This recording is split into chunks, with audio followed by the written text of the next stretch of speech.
Hey guys, welcome to another practice video. So, what I'm going to be doing is that I'm going to be reading classical novels. That's why the title is, as you can see up here, Benvarmeren reads classical novels. And the classical novel that I'll be reading today is called George Orwell's Animal Farm. The reason why I will be reading classical novels is that I think it'll help me try and use my voice in different ways and try to practice that, while also reading out loud in English will make me more confident in, I guess, speaking English and pronouncing hard words. So what I'm going to be trying to do is that I'll try to read 3 chapters today. I might have to cut in the video a bit because I do have to go to work in an hour and 45 minutes, and I need to make lunch before that. So I might have to cut in the video and then record it later on, like the last part of it. But we'll have to see. So let's get started. Animal Farm by George Orwell. Chapter 1. Mr. Jones of the Manor Farm had locked the henhouses for the night, but was too drunk to remember to shut the pop holes.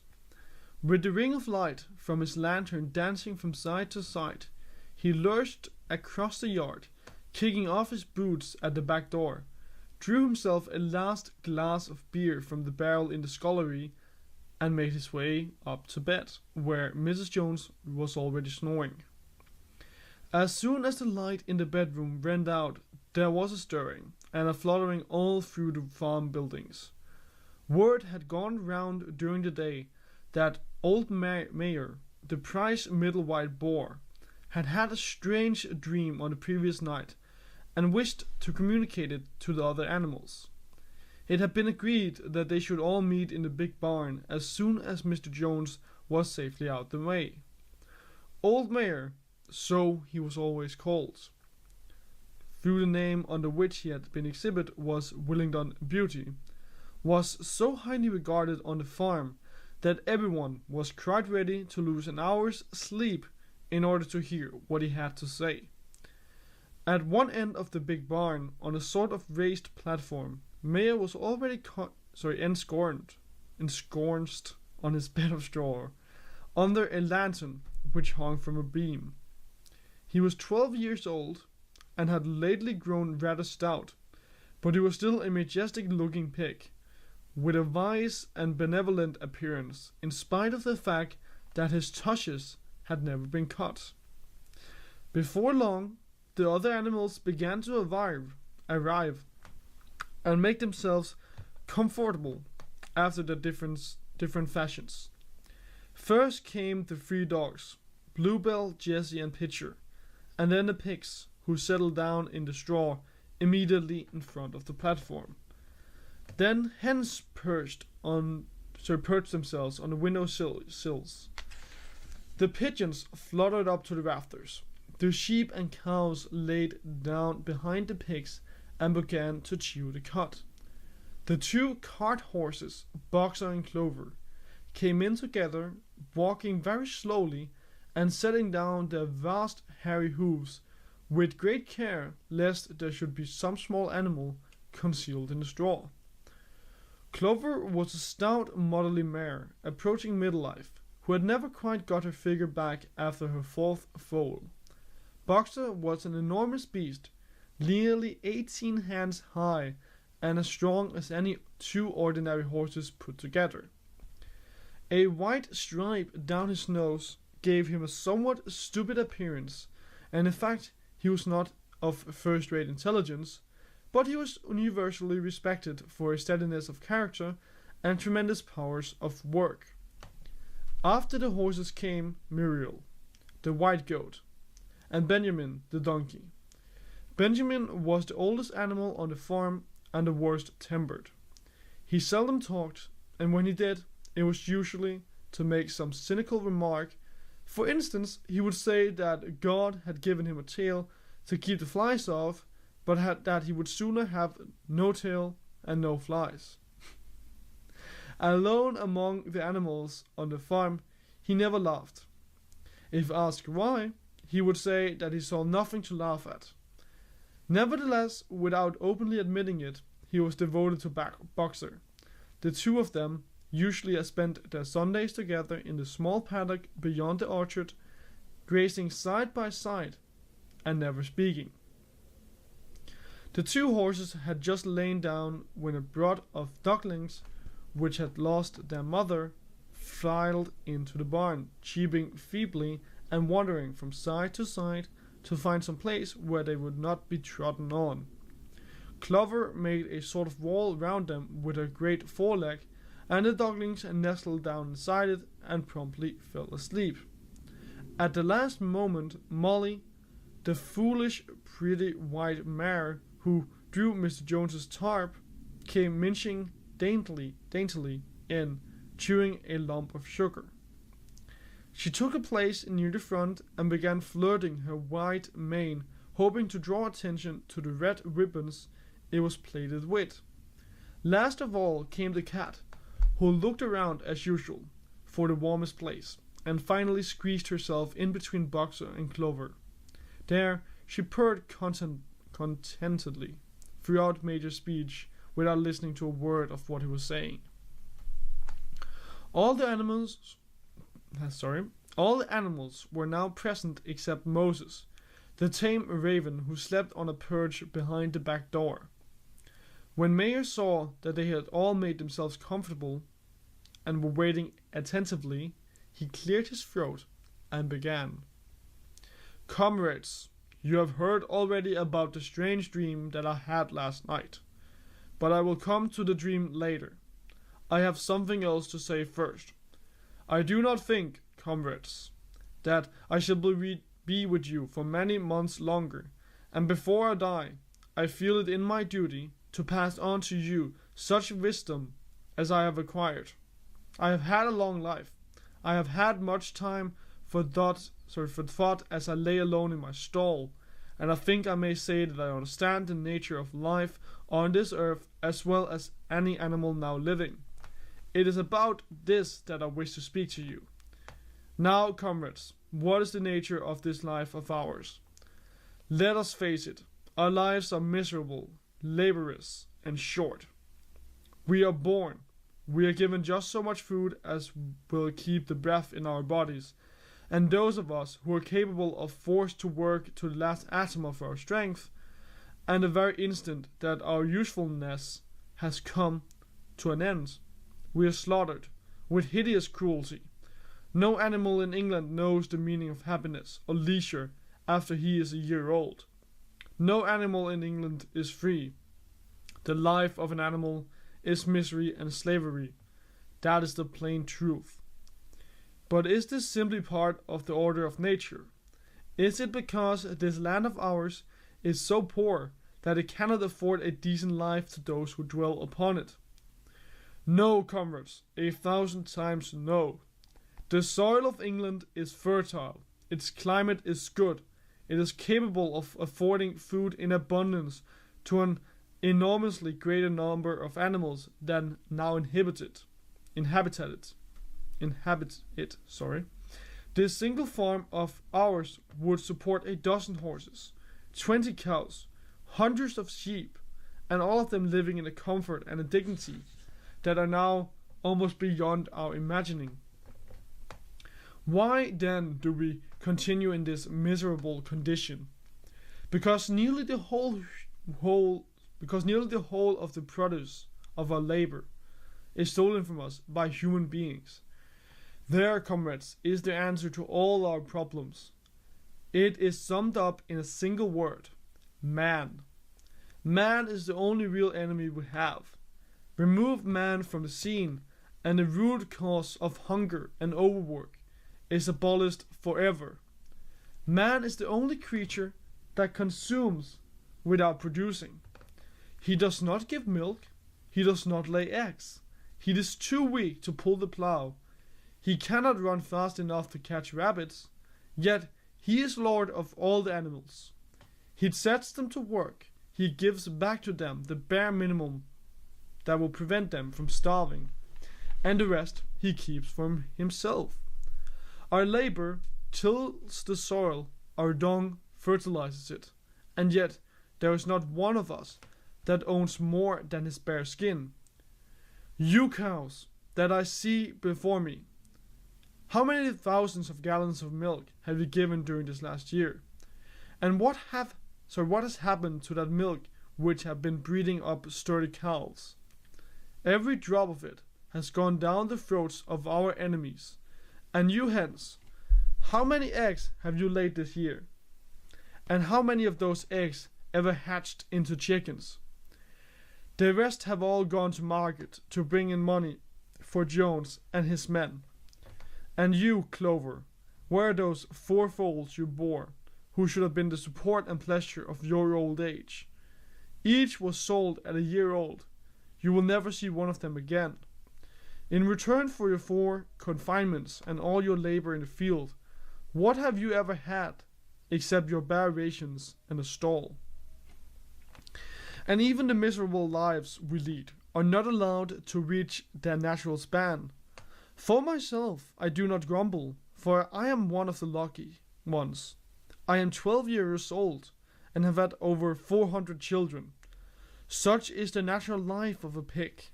But no animal escapes the cruel knife in the end. You young porkers who are sitting in front of me, every one of you will scream your lives out at the block within a year. To that our horror we must all come. Cows, pigs, hens, sheep, everyone. Even the horses and the dogs have no better fate. You, boxer. The very day that those great muscles of yours lose their power, Jones will sell you to the knacker, who will cut your throat and boil you down for the foxhounds. As for the dogs, when they grow old and toothless, Jones ties a brick around their necks and drowns them in the nearest pond. It is not crystal clear then, comrades, that all of evils of this life of ours spring from the tyranny of human beings. Only get rid of man, and the produce of our labor would be our own. Almost overnight we would become rich. What then must we do? Why work night and day, body and soul, for the overthrow of human race? That is my message to you, comrades. Rebellion. I do not know when that rebellion will come. It might be in a week or in 100 years. But I know as surely as I see this straw beneath my feet, that sooner or later justice will be done. Fix your eyes on that, comrades, throughout the short remainder of your lives, and above all, pass on this message of mine to those who come after you, so that future generations shall carry on the struggle until it is victorious. And remember, comrades, your resolution must never falter. No argument must lead you astray. Never listen when they tell you that man and the animals have a common interest, that the prosperity of the one is the prosperity of the other. It is all lies. Man serves the interest of no creature except himself. And among us animals, let there be perfect unity, perfect comradeship in the struggle. All men are enemies. All animals are comrades. At this moment, there was a tremendous uproar. While Major was speaking, 4 large rats had crept out of their holes and were sitting on their hindquarters, listening to him. The dogs had suddenly caught sight of them, and it was only by a swift dash for their holes that the rats saved their lives. Major raised his trotter for silence. Comrades, he said, here is a point that must be settled. The wild creatures, such as rats and rabbits, are they our friends or our enemies? Let us put it to a vote. I propose this question to the meeting. Are rats comrades? The vote was taken at once, and it was agreed by an overwhelming majority that rats were comrades. There were only 4 dissentients, the 3 dogs and a cat, who was afterwards discovered to have voted on both sides. Major continued, "I have little more to say. I merely repeat, remember always your duty of enmity towards man and all his ways. Whatever goes upon 2 legs is an enemy. Whatever goes upon 4 legs or has wings is a friend. And remember also that in fighting against man, we must not come to resemble him. Even when you have conquered him, do not adopt his vices. No animal must ever live in a house, or sleep in a bed, or wear clothes, or drink alcohol, or smoke tobacco, or touch money, or engage in trade. All the habits of man are evil, and above all, no animal must ever tyrannize over his own kind. Weak or strong, clever or simple, we are all brothers. No animal must ever kill any other animal. All animals are equal. And now, comrades, I will tell you about my dream of last night. I cannot describe that dream to you. It was a dream of the earth as it will be when man has vanished. But it reminded me of something that I had long forgotten. Many years ago, when I was a little pig, my mother and the other sows used to sing an old song of which they knew only the tune and the first 3 words. I had known that tune in my infancy, but it had long since passed out of my mind. Last night, however, it came back to me in my dream. And what is more, the words of that song also came back. Words, I am certain, which were sung by the animals of long ago and had been lost to memory for generations. I will sing you that song now, comrades, as I am old, and my voice is hoarse. But when I have taught you this tune, you can sing it for yourself. It is called Beasts of England. Old Major cleared his throat and began to sing. As he had said, his voice was hoarse, but he sang well enough, and it was a stirring tune, something between Clementine and La Cucaracha. The words ran: Beasts of England, beasts of Ireland, beasts of every land and clime, hearken to my joyful tidings of the golden future time. Soon or late the day is coming, tyrant man shall be overthrown, and the fruitful fields of England shall be front by beasts alone. Rings shall vanish from our noses, and the harness from our back. Bit and spur shall rust forever, cruel whips no more shall crack. Riches more than mine can picture, wheat and barley, oats and hay, clover, beans, and mangel wurzels shall be ours upon that day. Bright will shine the fields of England, purer shall its waters be, sweeter yet shall blow its breezes on that day that sets us free. For that day we all must labor, though we die before it break. Cows and horses, geese and turkeys, all must toil for freedom's sake. Beasts of England, beasts of Ireland, beasts of every land and clime, hearken well and spread my tidings of the golden future time. The singing of this song threw the animals into the wildest excitement. Almost before Major had reached the end, they had begun singing it for themselves. Even the stupidest of them had already picked up the tune and a few of the words, and as for the clever ones, such as the pigs and dogs, they had the entire song by heart within a few minutes.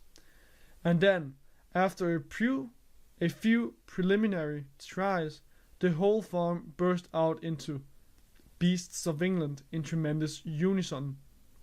The cows loved it, the dogs whined it, the sheep bleated it, the horses whinnied it, the dogs quacked it. They were so delighted with that song that they sang it right through 5 times in succession, and might have continued singing it all night if they had not been interrupted. Unfortunately, the uproar awoke Mr. Jones, who sprang out of bed, making sure that there was a fox in the yard. He seized the gun, which always stood in the corner of his bedroom, and let fly a charge of number 6 shot into the darkness. The pellets buried themselves in the wall of the barn, and the meeting broke up hurriedly. Everyone fled to their own sleeping place.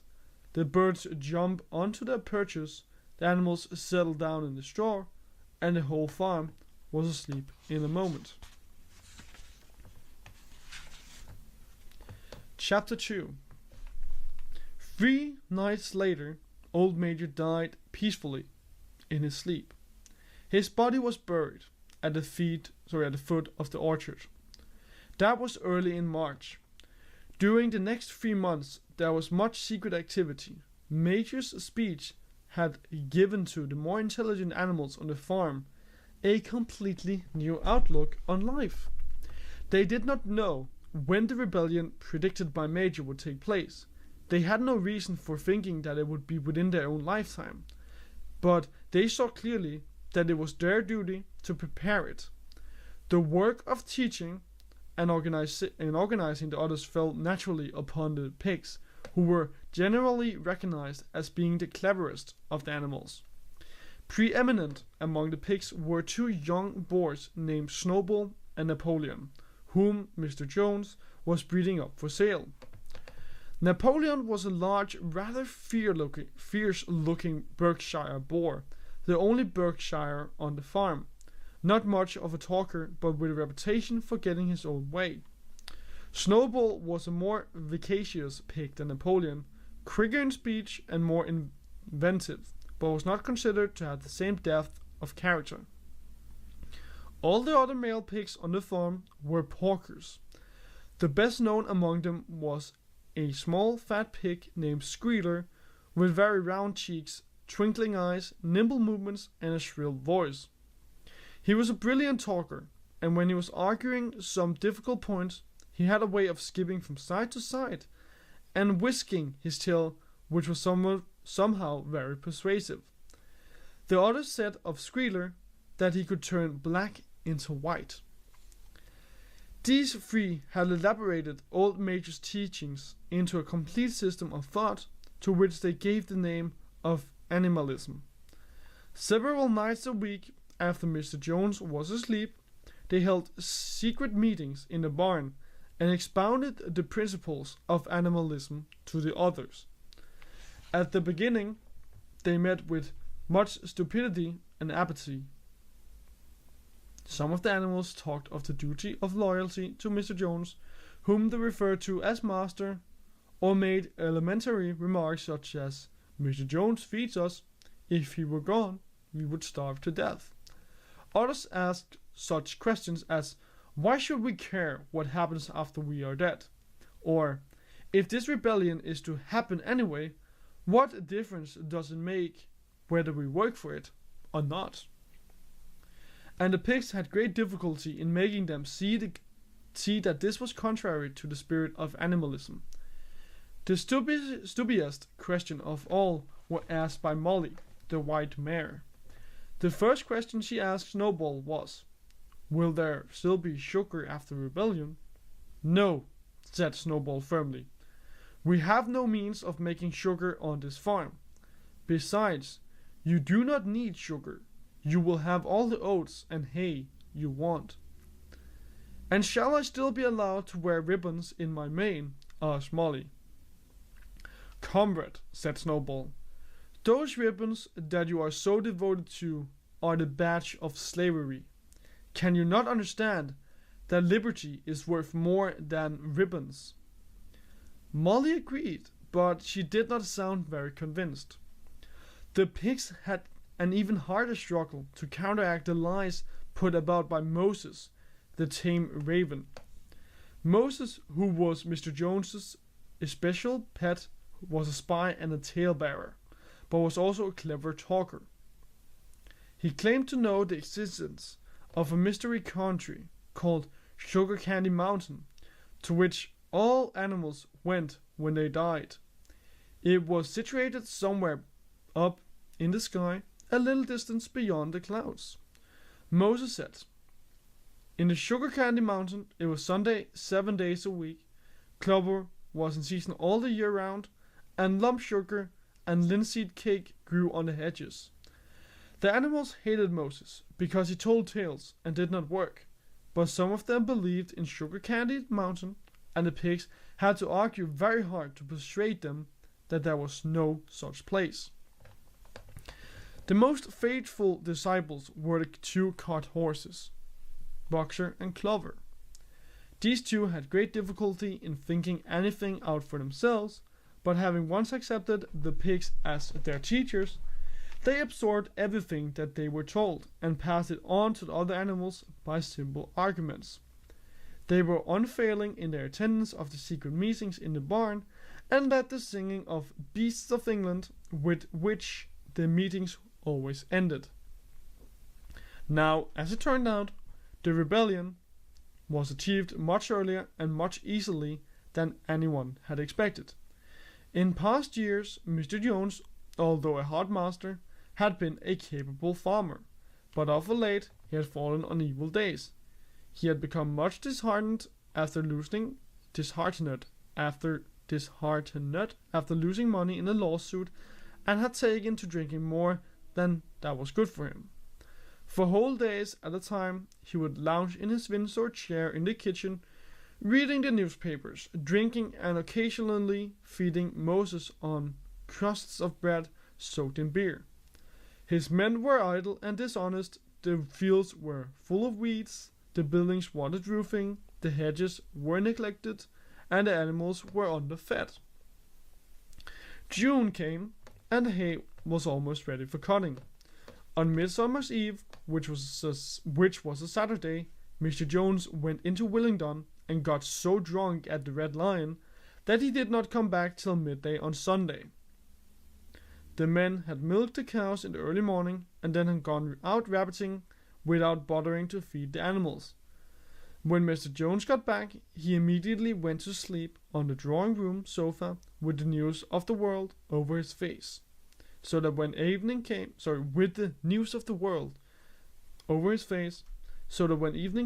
the animals were still unfed.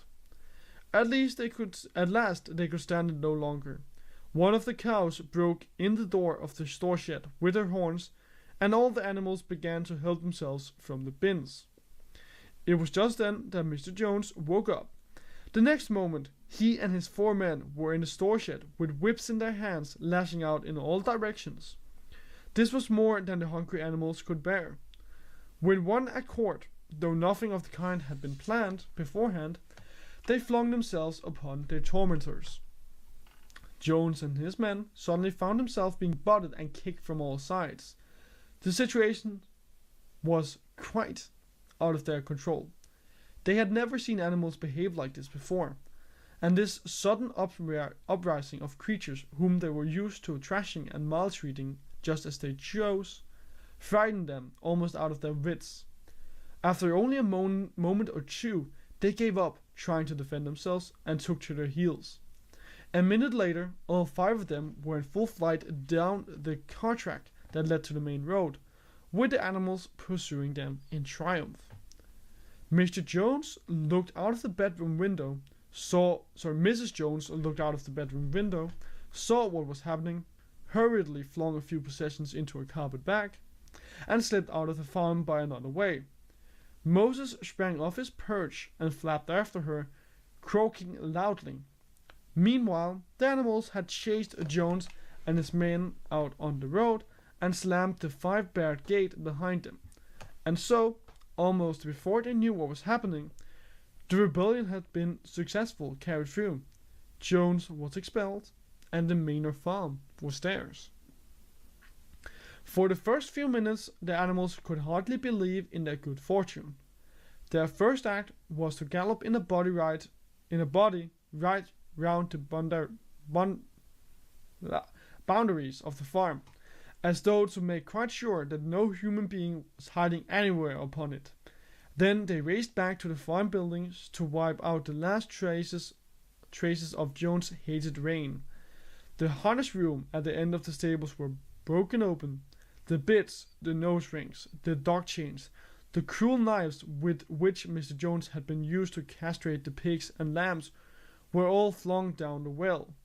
The reins, the halters, the blinkers, the degrading nosebags were thrown onto the robber's fire, which was burning in the yard. And so were the whips. All the animals capered with joy when they saw the whips going up in flames. Snowball also threw onto the fire the ribbons with which the horses' manes and tails had usually been decorated on market days. Ribbons, he said, should be considered as clothes, which are the mark of a human being. All animals should go naked. When Boxer heard this, he fetched the small straw hat, which he wore in summer days to keep the flies out of his ears, and flung it onto the fire with the rest. In a very little while, the animals had destroyed everything that reminded them of Mr. Jones. Napoleon then led them back to the store shed and served out a double ration of corn to everybody, with 2 biscuits for each dog. Then they sang Beasts of England from end to end 7 times running, and after that they settled down for the night and slept as they had never slept before. But they woke at dawn as usual, and suddenly remembering the glorious thing that had happened, they all raced out into the pasture together. A little way down the pasture there was a knoll that commanded a view of most of the farm. The animals rushed to the top of it and gazed round in the clear morning light. Yes, it was theirs. Everything that they could see was theirs. In the ecstasy of that thought, they gamboled round and round. They hurled themselves into the air in great leaps of excitement. They rolled in the dew. They cropped mouthfuls of the sweet summer grass. They kicked up clods of the black earth and snuffed its rich scent. Then they made a tour of inspection of the whole farm and surveyed with a speechless admiration the ploughland, the hayfield, the orchard, the pool, the spinney. It was as though they had never seen these things before, and even now they could hardly believe that it was all theirs. Then they filed back to the farm buildings and halted in silence outside. Then they filed back to the farm buildings and halted in silence outside the door of the farmhouse. That was theirs too, but they were frightened to go inside. After a moment, however, Snowball and Napoleon butted the door open with their shoulders, and the animals entered in a single file, walking with the utmost care for fear of disturbing anything. They tiptoed from room to room, afraid to speak above a whisper, and gazing with a kind of awe at the unbelievable luxury, at the beds with their feather mattresses, their looking-glasses, the horsehair sofa, the Brussels carpet, the lithograph of Queen Victoria over the drawing-room mantelpiece. They were just coming down the stairs when Molly was discovered to be missing. Going back, the others found that she had remained behind in the best bedroom. She had taken a piece of blue ribbon from Mrs. Jones's dressing room and was holding it against her shoulder and admiring herself in the glass in a very foolish manner. The others reapproached her sharply, and they went outside. Some hams hanging in the kitchen were taken out for burial, and the barrel of beer in the scullery was sewn in with a kick from Boxer's hoof. Otherwise, nothing in the house was touched. An unanimous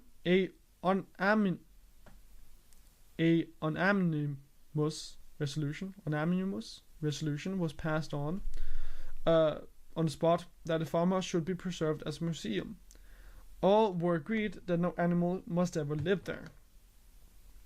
The animals had their breakfast, and then Snowball and Napoleon called them together again. "Comrades," said Snowball, "it is 6:30, and we have a long day before us. Today we begin the hay harvest, but there is another matter that must be attended to first. The pigs now revealed that during the past 3 months they had taught themselves to read and write from an old spelling book, which had belonged to Mr. Jones's children and which had been thrown on the rubbish heap. Napoleon sent for pots of black and white paint and led the way down to the 5-barred gate that gave onto the main road. Then Snowball, for it was Snowball who was best at writing, took a brush between the 2 knuckles of his trotter, painted out Manor Farm from the top bar of the gate, and in its place painted Animal Farm.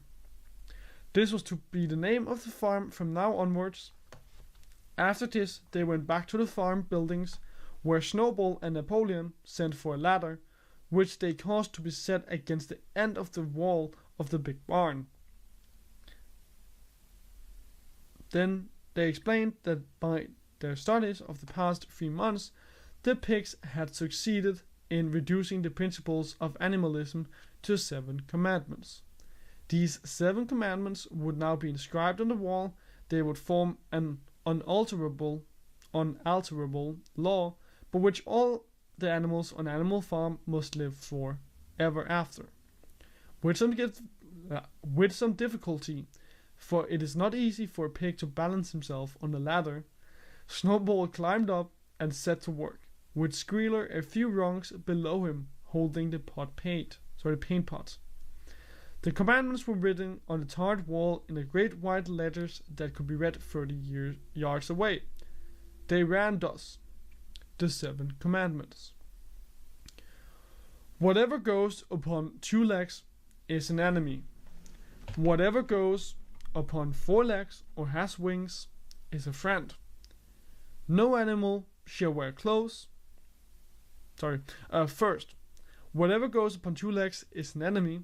Second, whatever goes upon 4 legs or has wings is a friend. Third, no animal shall wear clothes. Fourth, no animal shall sleep in a bed. Fifth, no animal shall drink alcohol. Sixth, no animal shall kill any other animal. 7, all animals are equal. It was very neatly written, and except that friend was written friend, and one of the S's was the wrong way round, the spelling was correct all the way through. Snowball read it aloud for the benefit of the others. All the animals nodded in complete agreement, and the cleverer ones at once began to learn the commandments by heart. Now, comrades, said Snowball, throwing down the paint brush, to the hayfield. Let us make it a point of honor to get in the harvest more quickly than Jones and his men could do. But at this moment, the 3 cows, who had seemed uneasy for some time, set up a loud lowing. They had not been milked for 24 hours, and their udders were almost busting. At a little thought, the pigs sent for buckets. After a little thought, the pigs sent for buckets and milked the cows fairly successfully, their trotters being well adapted to this task. Soon, there were 5 buckets of fruiting creamy milk, at which many of the animals looked with considerable interest. "What is going to happen to all that milk?" said someone. "Jones used sometimes to mix some of it in our mash," said one of the hens. "Never mind the milk, comrades," cried Napoleon, placing himself in front of the buckets. "That will be attended to. The harvest is more important. Comrade Snowball will lead the way. I shall follow in a few minutes. Forward, comrades! The hay is waiting." So the animals trooped down to the hayfield to begin the harvest, and when they came back in the evening, it was noticed that all the milk had disappeared. Just got home from work, so let's continue. Chapter 3. How they toiled and sweated to get the hay in. But their efforts were rewarded, for the harvest was an even bigger success than they had hoped for. Sometimes the work was hard. The implements had been designed for human beings and not for animals, and it was a great drawback that no animal was able to use any tool that involved standing on his hind legs. But the pigs were so clever that they could think of a way round every difficulty. As for the horses, they knew every inch of the field and, in fact, understood the business of mowing and raking far better than Jones and his men had ever done. The pigs did not actually work, but directed and supervised the others. With their superior knowledge, it was natural that they should assume the leadership. Boxer and Clover would harness themselves to the cutter or the horse rake, no bits or reins were needed in these days, of course, and tramp steadily round and round the field with a pig walking behind and calling out, "Gee up, comrade," or "War back, comrade," as the case might be. And every animal, down to the humblest, worked at turning the hay and gathering it. Even the ducks and hens toiled to and fro all day in the sun, carrying tiny wisps of hay in their beaks. In the end, they finished the harvest in 2 days less time than it had usually taken Jones and his men. Moreover, it was the biggest harvest that the farm had ever seen. There was no wastage whatever. The hens and ducks with their sharp eyes had gathered up the very last stalk, and not an animal on the farm had stolen so much as a mouthful. All through the summer, the work of the farm went like clockwork. The animals were happy as they had never conceived it possible to be. Every mouthful of food was an acute positive pleasure, now that it was truly their own food, produced by themselves and for themselves, not doled out by them by a grudging master. With the worthless parasitical human beings gone, there was more for everyone to eat. There was more leisure too. Inexperienced though the animals were, they met with many difficulties. For instance, later in the year, when they harvested corn, they had to tread it out in the ancient style and blow away the chaff with their breath, since the farm possessed no threshing machine. But the pigs, with their cleverness, and Boxer with his tremendous muscles, always pulled them through. Boxer was the admiration of everybody. He had been a hard worker even in Jones's time, but now he seemed more like 3 horses than 1. There were days when the entire work of the farm seemed to rest upon his mighty shoulders. From morning to night he was pushing and pulling, always at the spot where the work was hardest. He had made an arrangement with one of the cockerels to call him in the mornings half an hour earlier than anyone else, and would put in some volunteer labor at whatever seemed to be the most needed, before the regular day's work began. His answer to every problem, every setback was, I will work harder, which he had adopted as his personal motto. But everyone worked according to his capacity.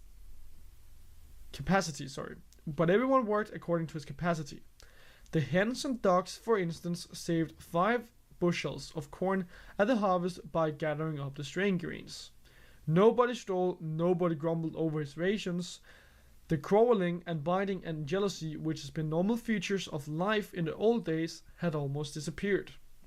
Nobody shirked, or almost nobody. Molly, it was true, was not good at getting up in the morning, and had a way of leaving work early on the ground that there was a stone in her hoof.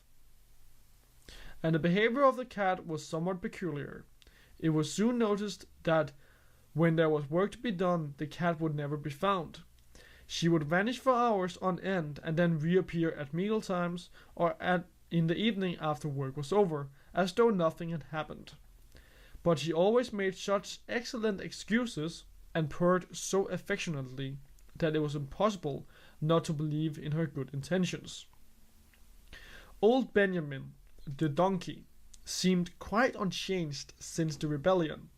He did his work in the same slow, obstinate way as he had done in the Joneses' time, never shirking and never volunteering for extra work either. About the rebellion and its results, he would express no opinion. When asked whether he was not happier now that Jones was gone, he would say, "Donkeys live a long time. None of you has ever seen a dead donkey." And the others had to be content with this cryptic answer. On Sundays, there was no work. Breakfast was an hour later than usual, and after breakfast there was a ceremony which was observed every week without fail. First came the hoisting of the flag. Snowball had found in the harness room an old green tablecloth of Mrs. Jones, and had painted on it a hoof and a horn in white. This was run up the flagstaff in the farmhouse garden every Sunday morning. The flag was green, Snowball explained, to represent the green fields of England, while the hoof and horn signified the future republic of the animals, which would arise when the human race had been finally overthrown.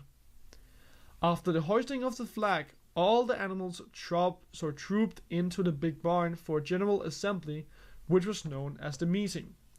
Here, the work of the coming week was planned out, and resolutions were put forward and debated. It was always the pigs who put forward the resolutions. The other animals understood how to vote, but could never think of any resolutions of their own.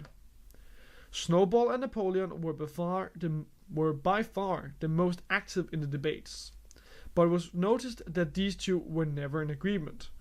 Whatever suggestion either of them made, the other could be counted on to oppose it.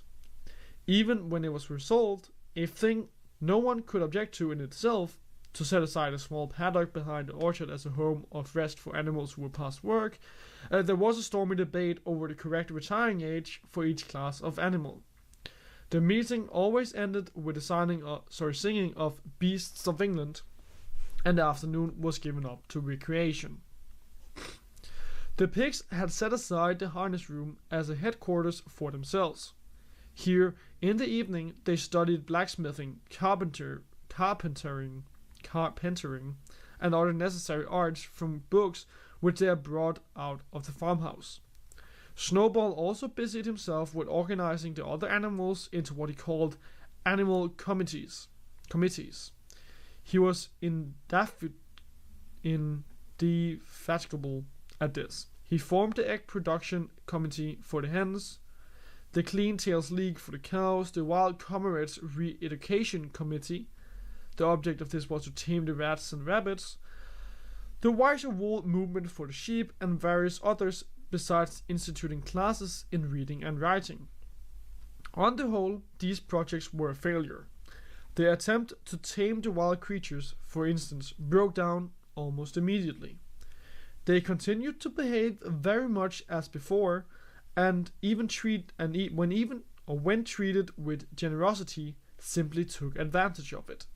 The cat joined the Re-Education Committee and was very active in it for some days.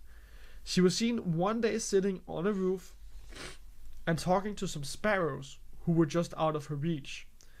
She was telling them all the animals were now comrades, and that any sparrow who chose could come and perch on her paw.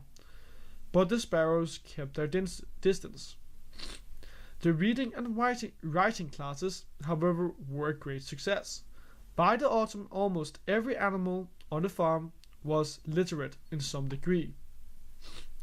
As for the pigs, they could already read and write perfectly.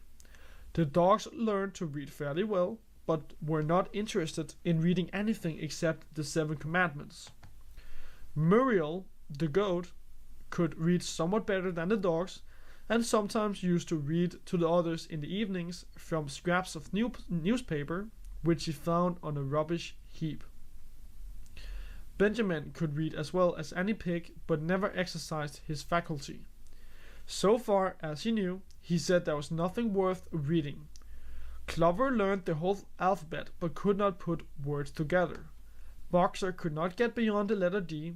He would trace out A, B, C, D in the dust with his great hoof, and would sometimes staring at the letters, and then would stand staring at the letters with his ears back, sometimes shaking his forelock, trying with all his might to remember what came next, and never succeeding.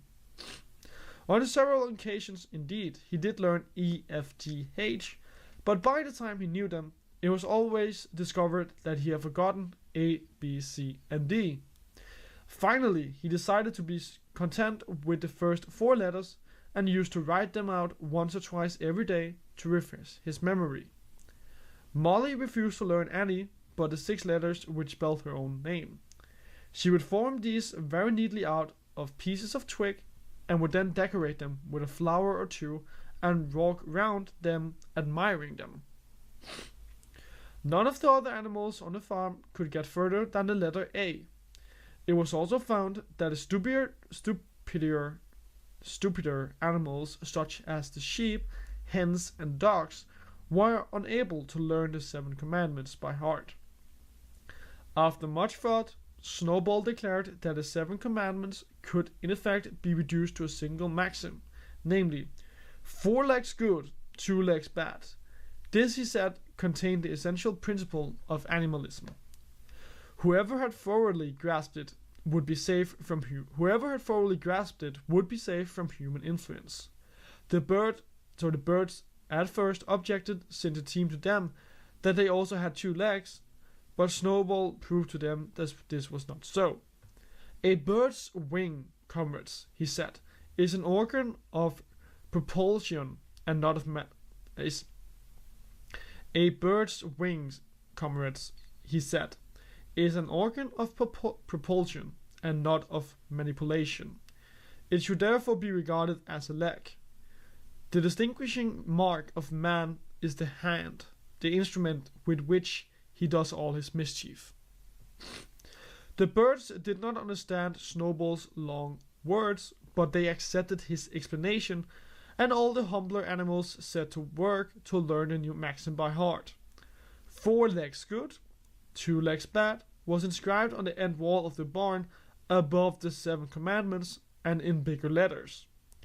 When they had once got it by heart, the sheep developed a great liking for this maxim, and often as they lay in the field they would all start bleating, 4 legs good, 2 legs bad, 4 legs good, 2 legs bad, and kept it up for hours on end, never growing tired of it.